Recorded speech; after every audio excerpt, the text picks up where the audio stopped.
नमस्कार। ਅੱਜ मैं ਤੁਹਾਡੇ ਲਈ ਲੈ ਕੇ ਆਈ ਹਾਂ ਇੱਕ ਕਹਾਣੀ, ਇੱਕ ਬੋਰਡ ਦੀ ਕਹਾਣੀ।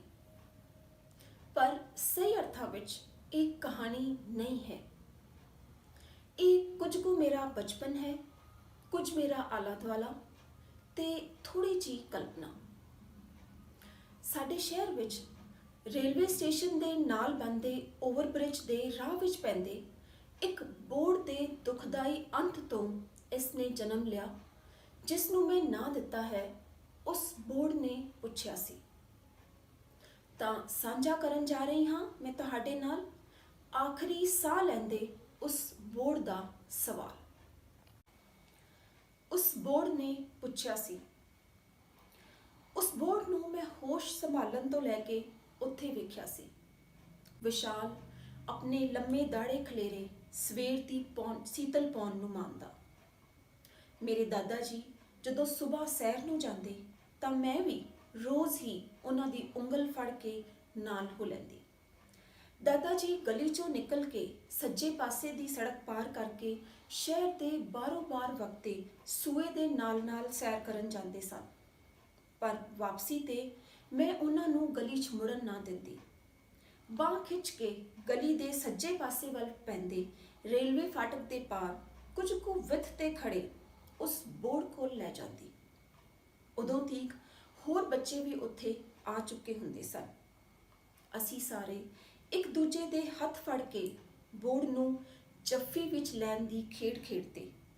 ਕਦੇ ਉਸੇ ਤਰ੍ਹਾਂ ਹੱਥ ਫੜੀ ਉਸ ਦੇ ਦੁਆਲੇ ਗੋਲ ਘਤਾਰੇ ਵਿੱਚ ਘੁੰਮਦੇ ਅਤੇ ਨਾਲ ਹੀ ਪਤਾ ਨਹੀਂ ਕਿਹੜੀਆਂ ਗੱਲਾਂ ਤੇ ਉੱਚੀ ਉੱਚੀ ਹੱਸੀ ਵੀ ਜਾਂਦੇ।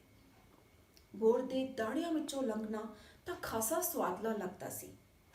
ਸਾਨੂੰ ਸਾਰਿਆਂ ਨੂੰ ਹੀ ਇਸ ਗੱਲ ਤੇ ਕਿੰਨੀ ਹੈਰਾਨੀ ਹੁੰਦੀ ਸੀ ਕਿ ਦਾੜਿਆਂ ਨਾਲ ਲਮਕ ਕੇ ਝੂਟਣ ਤੇ ਵੀ ਬੋਰਡ ਕਦੇ ਗੁੱਸਾ ਨਹੀਂ ਸੀ ਕਰਦਾ, ਬਲਕਿ ਹਰ ਸਵੇਰ ਸਾਨੂੰ ਉਨੇ ਹੀ ਪਿਆਰ ਦੇ ਨਾਲ ਆਪਣੇ ਕਲਾਵੇ ਵਿੱਚ ਲੈ ਲੈਂਦਾ ਸੀ।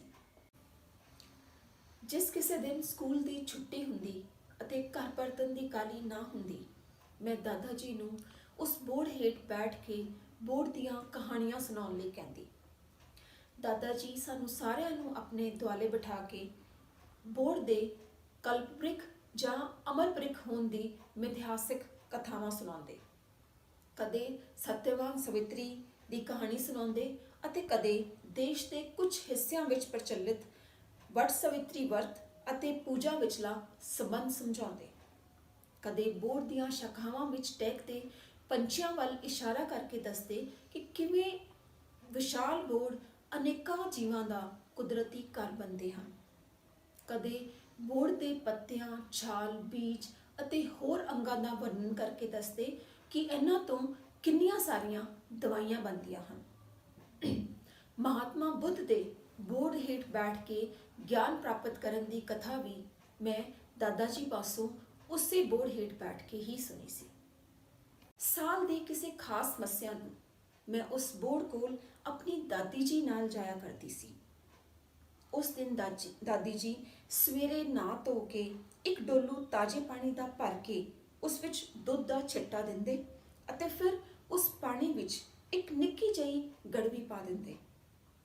ਉਸ ਪਿੱਛੋਂ ਇੱਕ ਪ੍ਰਾਂਤ ਲੈ ਕੇ ਉਸ ਦੀ ਇੱਕ ਨੁਕਰੇ ਮੌਲੀ, ਟਿੱਕੇ ਵਾਲਾ ਸੰਧੂਰ ਅਤੇ ਚੌਲ ਰੱਖਦੇ ਅਤੇ ਬਾਕੀ ਸਾਰੀ ਪ੍ਰਾਂਤ ਪਹਿਲੇ ਦਿਨ ਦਾਦਾ ਜੀ ਤੋਂ ਉਚੇਚੇ ਮੰਗਵਾ ਕੇ ਰੱਖੇ ਪਤਾਸਿਆਂ ਨਾਲ ਭਰ ਦਿੰਦੇ। ਫਿਰ ਇੱਕ ਹੱਥ ਤੇ ਪ੍ਰਾਂਤ ਚੱਕੀ ਅਤੇ ਦੂਜੇ ਹੱਥ ਵਿੱਚ ਮੇਰਾ ਗੁੱਟ ਨੱਪ ਕੇ ਦਾਦੀ ਜੀ ਬੋਰਡ ਵੱਲ ਨੂੰ ਤੁਰਦੇ।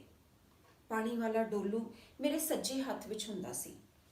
ਬੋਰਡ ਤੇ ਪਹੁੰਚ ਕੇ ਦਾਦੀ ਜੀ ਜੁੱਤੀਆਂ ਲਾ ਕੇ ਬੋਰਡ ਦੇ ਤਣੇ ਨੂੰ ਟਿੱਕਾ ਲਾਉਂਦੇ। ਫਿਰ ਉਸ ਦੀ ਇੱਕ ਸ਼ਾਖ ਨੂੰ ਮੌਲੀ ਬੰਨ੍ਹ ਕੇ ਬੋਰਡ ਨੂੰ ਚੌਲ ਚੜਾਉਂਦੇ ਅਤੇ ਅੰਤ ਵਿੱਚ ਉਸ ਦੀਆਂ ਜੜ੍ਹਾਂ ਨੂੰ ਦੂਧੀਆ ਜਲ ਨਾਲ ਸਿੰਜ ਕੇ ਉਸ ਦੀ ਪਰਿਕਰਮਾ ਕੀਤੀ ਜਾਂਦੀ। ਇੰਨੇ ਸਾਰੇ ਕੰਮ ਹੋਣ ਤੀਕਰ ਪਤਾਸਿਆਂ ਲਈ ਮੇਰੀ ਉਡੀਕ ਦੀ ਹੱਦ ਹੋ ਚੁੱਕੀ ਹੁੰਦੀ ਸੀ ਅਤੇ ਹੱਥ ਜੋੜ ਕੇ ਦਾਦੀ ਪਿੱਛੇ ਘੁੰਮਦੇ ਮੇਰੇ ਹੱਥ ਪਤਾ ਨਹੀਂ ਕਦੋਂ ਪ੍ਰਸ਼ਾਦ ਲਈ ਆਪਣੇ ਆਪ ਹੀ ਅੱਡੇ ਜਾ ਚੁੱਕੇ ਹੁੰਦੇ ਸਨ। ਸਮਾਂ ਜਿਵੇਂ ਖੰਭ ਲਾ ਕੇ ਉੱਡ ਰਿਹਾ ਸੀ। ਮੈਂ ਵੱਡੀ ਹੋ ਰਹੀ ਸੀ। ਬੋਰਡ ਦੁਆਲੇ ਵੀ ਹੁਣ ਇੱਕ ਸੀਮੈਂਟ ਦੇ ਪਲਸਤਰ ਵਾਲਾ ਕੂਲਾ ਜਿਹਾ ਚਬੂਤਰਾ ਬਣ ਚੁੱਕਾ ਸੀ। ਚਬੂਤਰੇ ਤੇ ਖੜੇ ਹੋ ਕੇ ਬੋਰਡ ਦੇ ਦਾੜੇ ਫੜ ਕੇ ਲੰਮੇ ਲੰਮੇ ਝੂਟੇ ਲੈਂਦੇ ਹੋਏ ਮੈਂ ਆਪਣੇ ਆਪ ਨੂੰ ਜੰਗਲ ਬੁੱਕ ਵਾਲੇ ਮੋਗਲੀ ਜਿਹਾ ਮਹਿਸੂਸ ਕਰਿਆ ਕਰਦੀ ਸੀ। ਕਦੇ ਕਦੇ ਦੁਪਹਿਰ ਵੇਲੇ ਉੱਥੋਂ ਲੰਘਦੇ ਮੈਂ ਵੇਖਦੀ ਸੀ ਕਿ ਬੋਰਡ ਹੁਣ ਰੇਲਵੇ ਸਟੇਸ਼ਨ ਤੇ ਮਾਲ ਗੱਡੀ ਚੋਂ ਬੋਰੀਆਂ ਲਾਉਣ ਅਤੇ ਲੱਦਣ ਦਾ ਕੰਮ ਕਰਦੇ ਪੱਲੇਦਾਰਾਂ ਦਾ ਵੀ ਘਰ ਬਣ ਗਿਆ ਸੀ। ਕੰਮ ਕਰਦੇ ਹੋਏ ਜਦੋਂ ਸੂਰਜ ਸਿਰ ਤੇ ਆ ਕੇ ਭਖਣ ਲੱਗ ਪੈਂਦਾ ਸੀ ਤਾਂ ਉਹ ਪੱਲੇਦਾਰ ਬੋਰਡ ਦੀ ਠੰਡੀ ਅਤੇ ਸੰਘਣੀ ਛਾਂ ਹੇਠ ਚਬੂਤਰੇ ਤੇ ਆ ਬਹਿੰਦੇ, ਸਾਹ ਲੈ ਕੇ ਰੋਟੀ ਖਾਂਦੇ ਅਤੇ ਰੋਟੀ ਖਾ ਕੇ ਬੋਰਡ ਦੇ ਤਣੇ ਨਾਲ ਸਿਰ ਟਿਕਾ ਕੇ ਪੈ ਜਾਂਦੇ। ਸ਼ਾਮ ਨੂੰ ਵੀ ਸਟੇਸ਼ਨ ਤੇ ਸੈਰ ਕਰਨ ਵਾਲੇ ਲੋਕ ਵਾਪਸੀ ਸਮੇਂ ਕੁਝ ਦੇਰ ਬੋਰਡ ਹੇਠ ਬੈਠ ਕੇ ਸਮਾਜ ਅਤੇ ਸਿਆਸਤ ਤੇ ਚਰਚਾ ਕਰਕੇ ਹੀ ਘਰਾਂ ਨੂੰ ਮੁੜਦੇ ਸਨ। ਸਮਾਂ ਉੱਡਣ ਦੇ ਨਾਲ-ਨਾਲ ਬਦਲ ਵੀ ਰਿਹਾ ਸੀ। ਇਸ ਦਾ ਅਹਿਸਾਸ ਮੈਨੂੰ ਉਦੋਂ ਹੋਇਆ ਜਦੋਂ ਮੇਰੀ ਦਾਦੀ ਨੇ ਦਾਦਾ ਜੀ ਨੂੰ ਮੈਨੂੰ ਸਵੇਰ ਦੀ ਸੈਰ ਤੇ ਲਿਜਾਣ ਤੋਂ ਮਨਾ ਕਰ ਦਿੱਤਾ, ਇਹ ਕਹਿ ਕੇ ਕਿ ਉੱਥੇ ਬੰਦੇ ਹੁੰਦੇ ਹਨ। ਬੰਦੇ ਤਾਂ ਉੱਥੇ ਪਹਿਲਾਂ ਵੀ ਹੁੰਦੇ ਸਨ। ਮੇਰੀ ਕੁਝ ਸਮਝ ਨਾ ਆਇਆ। ਮੈਂ ਸ਼ਾਮ ਨੂੰ ਗਲੀ ਦੇ ਹੋਰ ਬੱਚਿਆਂ ਨਾਲ ਬੋਰਡ ਤੇ ਜਾ ਕੇ ਆਪਣਾ ਘਾਟਾ ਪੂਰਾ ਕਰਨ ਦੀ ਗੱਲ ਕੀਤੀ ਤਾਂ ਕਿਹਾ ਗਿਆ ਕਿ ਮੇਰੇ ਜਿੰਨੀਆਂ ਵੱਡੀਆਂ ਕੁੜੀਆਂ ਜਵਾਕਾਂ ਦੀ ਟੋਲੀਆਂ ਵਿੱਚ ਘੁੰਮਦੀਆਂ ਚੰਗੀਆਂ ਨਹੀਂ ਲੱਗਦੀਆਂ। ਮੇਰੇ ਇਕੱਲੇ ਬੋਰਡ ਤੇ ਜਾਣ ਦੀ ਗੱਲ ਤਾਂ ਸਿਰੋਂ ਹੀ ਨਕਾਰ ਦਿੱਤੀ ਗਈ। ਉਸ ਦਿਨ ਮੈਂ ਸੋਚਿਆ ਸੀ, ਕਾਸ਼ ਮੈਂ ਇੱਕ ਵੱਡੀ ਕੁੜੀ ਹੋਣ ਦੀ ਜਗ੍ਹਾ ਬੋਰਡ ਦੀ ਸ਼ਾਖਾਵਾਂ ਵਿੱਚ ਬੈਠੇ ਪੰਛੀਆਂ 'ਚੋਂ ਕੋਈ ਇੱਕ ਪੰਛੀ ਹੋ ਜਾਂਦੀ। ਖੈਰ, ਹੌਲੀ ਹੌਲੀ ਮੈਂ ਵੀ ਉਸ ਬਦਲਾਅ ਨਾਲ ਢਲਦੇ ਹੋਏ ਆਪਣੀ ਪੜ੍ਹਾਈ ਵਿੱਚ ਰੁੱਝ ਗਈ। ਸਕੂਲ ਤੋਂ ਕਾਲਜ ਪਹੁੰਚੀ ਤਾਂ ਆਪਣੇ ਹਮ ਉਮਰਾਂ ਵਾਂਗ ਸਾਈਕਲ ਤੋਂ ਸਕੂਟਰ ਤੇ ਆ ਗਈ। ਬੋਰਡ ਨਾਲ ਮੇਰਾ ਮੇਲ ਹਾਲਾਂਕਿ ਬਹੁਤ ਘਟ ਗਿਆ ਸੀ, ਪਰ ਮੋਹ ਨਹੀਂ ਸੀ ਛੁੱਟਿਆ। ਕਾਲਜ ਜਾਂ ਬਾਜ਼ਾਰ ਤੋਂ ਆਉਂਦੇ ਜਾਂਦੇ ਜਦੋਂ ਕਦੀ ਫਾਟਕ ਲੱਗਿਆ ਮਿਲਦਾ, ਮੈਂ ਬੋਰਡ ਨੂੰ ਦੂਰੋਂ ਹੀ ਸਹੀ ਪਰ ਵੇਖਣ ਦਾ ਮੌਕਾ ਲੈ ਲੈਂਦੀ। ਸ਼ਹਿਰ ਵਿੱਚ ਟ੍ਰੈਫਿਕ ਬਹੁਤ ਵੱਧ ਗਿਆ ਸੀ। ਜ਼ਿਆਦਾਤਰ ਫਾਟਕ ਦੇ ਬੰਦ ਹੋਣ ਅਤੇ ਫਿਰ ਖੁੱਲ੍ਹਣ ਤੇ ਟ੍ਰੈਫਿਕ ਨਿਕਲਣ ਤੱਕ ਪੌਣਾ ਘੰਟਾ ਵੀ ਲੱਗ ਜਾਂਦਾ ਸੀ। ਲੋਕੀ ਸ਼ਿਕਾਇਤਾਂ ਕਰਦੇ ਕਿ ਬਾਕੀ ਸ਼ਹਿਰਾਂ ਤਰ੍ਹਾਂ ਸਾਡੇ ਸ਼ਹਿਰ ਵਿੱਚ ਵੀ ਸਰਕਾਰ ਰੇਲਵੇ ਓਵਰਬ੍ਰਿਜ ਕਿਉਂ ਨਹੀਂ ਬਣਵਾਉਂਦੀ। ਪਰ ਮੈਨੂੰ ਉਸ ਇੰਤਜ਼ਾਰ ਤੋਂ ਕੋਈ ਔਖ ਨਹੀਂ ਸੀ। ਮੈਂ ਤਾਂ ਚਾਹੁੰਦੀ ਸੀ ਕਿ ਮੈਨੂੰ ਫਾਟਕ ਬੰਦ ਮਿਲੇ ਤੇ ਮੈਂ ਬੋਰਡ ਨਾਲ ਗੱਲਾਂ ਕਰਕੇ ਆਪਣਾ ਘਾਟਾ ਪੂਰਾ ਕਰ ਸਕਾਂ। ਉਨੇ ਦਿਨੇ ਹੀ ਮੇਰੇ ਦਾਦਾ ਜੀ ਪੂਰੇ ਹੋ ਗਏ ਸਨ ਅਤੇ ਬੋਰਡ ਤੇ ਮੈਨੂੰ ਹੋਰ ਵੀ ਮੋਹ ਆਉਣ ਲੱਗ ਗਿਆ ਸੀ। ਮੈਨੂੰ ਹਾਲੇ ਵੀ ਉਸ ਦੇ ਚਬੂਤਰੇ ਤੇ ਬੈਠੇ ਕਹਾਣੀਆਂ ਸੁਣਾਉਂਦੇ ਆਪਣੇ ਦਾਦਾ ਜੀ ਦਿਸਦੇ ਸਨ। ਕਈ ਵਾਰ ਮੈਂ ਸਕੂਟਰ ਨੂੰ ਸਟੈਂਡ ਲਗਾ ਕੇ ਕੁਝ ਦੇਰ ਲਈ ਬੋਰਡ ਕੋਲ ਜਾ ਕੇ ਖੜ ਤਾਂ ਜਾਂਦੀ, ਪਰ ਚਾਹ ਕੇ ਵੀ ਇੰਨੀ ਭੀੜ ਵਿੱਚ ਉਸ ਦੇ ਤਣੇ ਨੂੰ ਜੱਫੀ ਵਿੱਚ ਲੈਣ ਦੀ ਖੇਡ ਨਾ ਖੇਡ ਸਕਦੀ, ਨਾ ਉਸ ਦੇ ਦੁਆਲੇ ਘੁੰਮ ਸਕਦੀ ਅਤੇ ਨਾ ਹੀ ਸ਼ਰਮ ਦੇ ਮਾਰੇ ਉਸ ਦੇ ਦਾੜਿਆਂ ਵਿੱਚੋਂ ਲੰਘਣ ਦੀ ਹਿੰਮਤ ਹੁੰਦੀ। ਪਰ ਮੈਨੂੰ ਮਹਿਸੂਸ ਹੁੰਦਾ ਸੀ ਜਿਵੇਂ ਬੋਰਡ ਵੀ ਮੈਨੂੰ ਯਾਦ ਕਰਦਾ ਹੈ। ਮੇਰੇ ਕੋਲ ਹੋਣ ਤੇ ਉਹ ਵੀ ਖੁਸ਼ ਹੈ ਅਤੇ ਸ਼ਾਇਦ ਕੁਝ ਕਹਿਣਾ ਵੀ ਚਾਹੁੰਦਾ ਹੈ ਕਿ ਉਹ ਸਾਡੇ ਸਕੂਟਰ ਅਤੇ ਕਾਰਾਂ ਦੇ ਵੱਧਦੇ ਧੂਏ ਤੋਂ ਔਖਾ ਸੀ। ਫਿਰ ਦਿਨ ਵਿੱਚ ਕਈ ਵਾਰ ਬੰਦ ਹੁੰਦੇ ਫਾਟਕ ਦੇ ਦੌਰਾਨ ਬੇਸਬਰੀ ਨਾਲ ਵੱਜਦੇ ਹਾਰਨਾਂ ਦੀ ਕੰਨ ਫਾੜੂ ਚੀਕਾਂ ਤੋਂ ਤ੍ਰਸਤ ਸੀ। ਮੈਂ ਅਕਸਰ ਇਹਨਾਂ ਅੰਦਾਜ਼ਿਆਂ ਵਿੱਚ ਗੁੰਮੀ ਹੀ ਘਰ ਪਰਤ ਆਉਂਦੀ।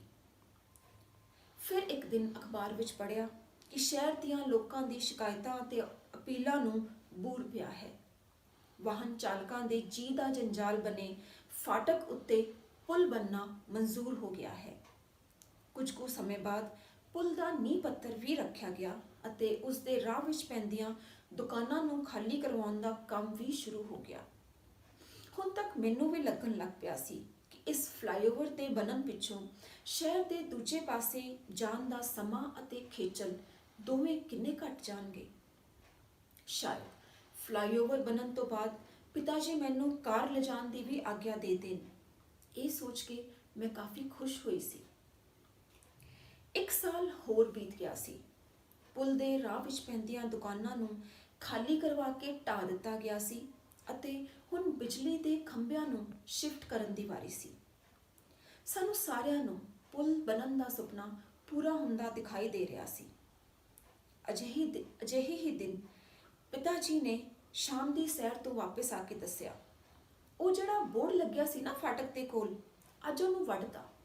ਉੱਥੇ ਬਿਜਲੀ ਵਾਲੇ ਖੰਭੇ ਲੱਗਣਗੇ। ਮੇਰੇ ਪਿੰਡੇ ਨਾਲ ਜਿਵੇਂ ਕਿਸੇ ਨੇ ਬਿਜਲੀ ਦੀ ਨੰਗੀ ਤਾਰ ਛੁਹਾ ਦਿੱਤੀ ਹੋਵੇ। ਤੁਸੀਂ ਵੇਖਿਆ ਆਪਣੀ ਅੱਖੀਂ? ਹਾਂ, ਹੁਣੇ ਵੇਖ ਕੇ ਆਇਆ। ਚਬੂਤਰੇ ਦੇ ਐਨ ਨਾਲ ਆਰੀ ਚਲਾਈ ਹੈ ਤੇ ਬੋਰਡ ਖੱਬੇ ਪਾਸੇ ਲਾਈਨਾਂ ਵੱਲ ਪਿਆ। ਮੈਨੂੰ ਪਤਾ ਨਹੀਂ ਕੀ ਹੋਇਆ, ਮੈਂ ਹੁਣੇ ਆਈ ਕਹਿ ਕੇ ਲਾਈਨਾਂ ਵੱਲ ਨੂੰ ਭੱਜ ਪਈ, ਬਿਨਾਂ ਇਹ ਸੋਚੇ ਕਿ ਵੇਖਣ ਵਾਲੇ ਕੀ ਸੋਚ ਰਹੇ ਹਨ। ਉੱਥੇ ਪਹੁੰਚ ਕੇ ਵੇਖਿਆ ਕਿ ਹਮੇਸ਼ਾ ਮਾਣ ਨਾਲ ਸਿਰ ਚੱਕੀ ਖੜਾ ਰਹਿਣ ਵਾਲਾ ਬਾਬਾ ਬੋੜ ਧੂੜ ਵਿੱਚ ਲਟਿਆ ਪਿਆ ਸੀ ਤੇ ਉਸ ਦੇ ਦਾੜੇ ਲਾਈਨਾਂ ਤੀ ਖਿਲਰੇ ਆਉਣ ਜਾਣ ਵਾਲਿਆਂ ਦੀ ਪੈੜਾਂ ਹੇਠ ਮਿੱਧੇ ਜਾ ਰਹੇ ਸਨ। ਮੈਂ ਆਖਰੀ ਸਾਹ ਲੈਂਦੇ ਉਸ ਵਿਚਾਰੇ ਬੋੜ ਦੇ ਨਾਲ ਲੱਗ ਕੇ ਬੈਠੀ ਉਸ ਦੇ ਤਣੇ ਤੇ ਹੱਥ ਫੇਰ ਰਹੀ ਸੀ ਤੇ ਆਪਣੇ ਦਾਦਾ ਜੀ ਦੀ ਮੌਤ ਦਾ ਦਰਦ ਦੂਰੀ ਵਾਰ ਸਹਿ ਰਹੀ ਸੀ। ਬੋੜ ਵੀ ਜਿਵੇਂ ਜਾਂਦੇ ਜਾਂਦੇ ਮੈਨੂੰ ਪੁੱਛ ਰਿਹਾ ਸੀ, ਕੀ ਤੁਸੀਂ ਮੈਨੂੰ ਨਾਲ ਰੱਖ ਕੇ ਤਰੱਕੀ ਨਹੀਂ ਸੀ ਕਰ ਸਕਦੇ?